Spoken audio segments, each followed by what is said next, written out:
जय Hind friends, welcome back. मित्रांनो, मागच्या व्हिडिओमध्ये आपण 2026 ची तयारी सुरू करण्याआधी कोणत्या 7 महत्त्वाच्या गोष्टी क्लिअर असायला हव्यात यावरती चर्चा केली होती. आजच्या व्हिडिओमध्ये आपण डिस्कस करणार आहोत राज्यसेवा, गट ब आणि गट क या तीनही परीक्षासाठी आपण नेमकं कसं प्रिपेअर करायचं, कशा प्रकारे अभ्यास करायचा आणि प्लॅनिंग कशी असावी. सर्वप्रथम आपण समजून घेऊयात सिलेबसला.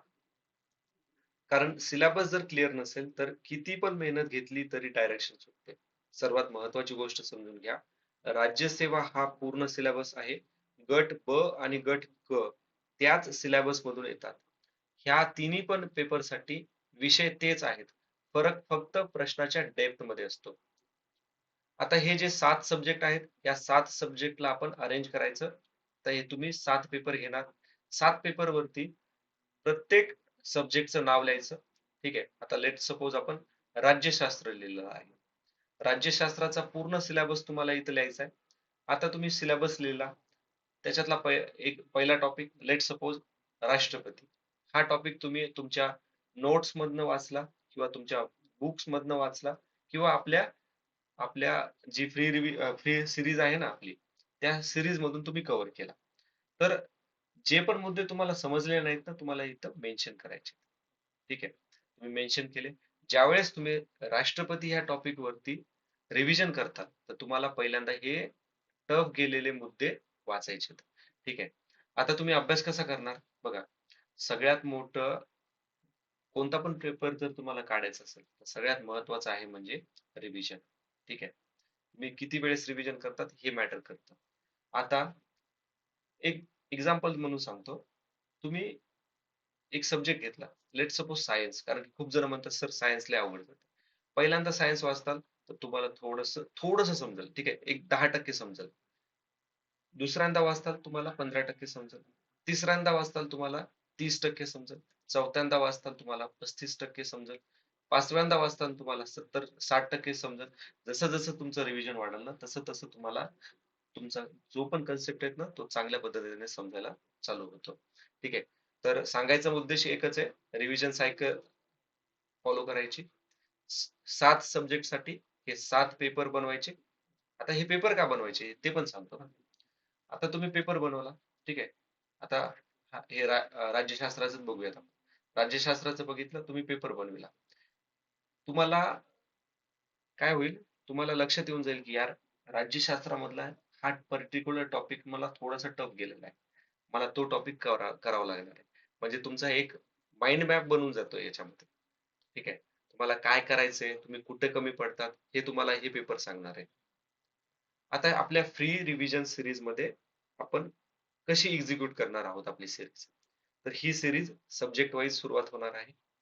पहिला सब्जेक्ट आहे राज्यशास्त्र, त्याच्यानंतर इतिहास, त्यानंतर भूगोल, भूगोल झाल्यानंतर अर्थशास्त्र, त्याच्यानंतर सायन्स आणि वीकली आपलं करंट अफेअर पण चालू असणार आहे. प्रत्येक टॉपिक मध्ये आधी कन्सेप्ट क्लिअर करू. त्यानंतर त्याच टॉपिक वरती राज्यसेवा, गट ब आणि गट क या तिन्हीचे पण पीवायक्यू पाहूयात.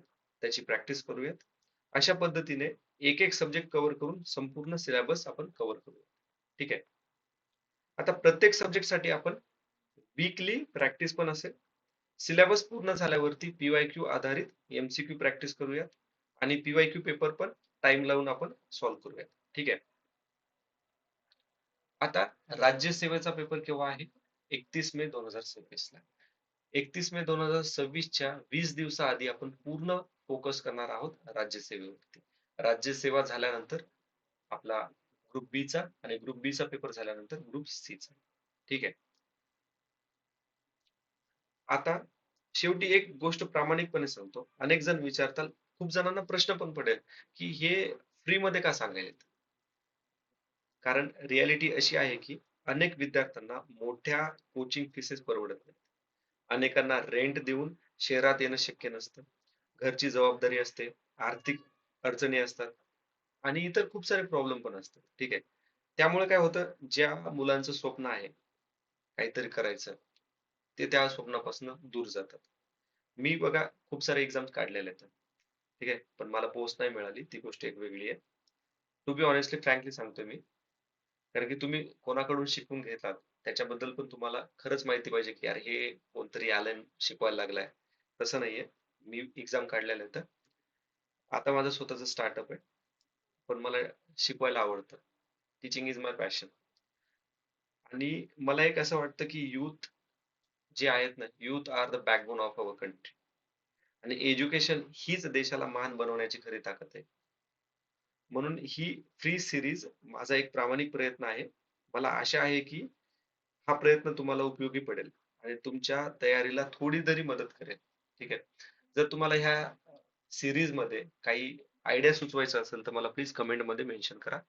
Thanks for watching. See you in next video. जय हिंद.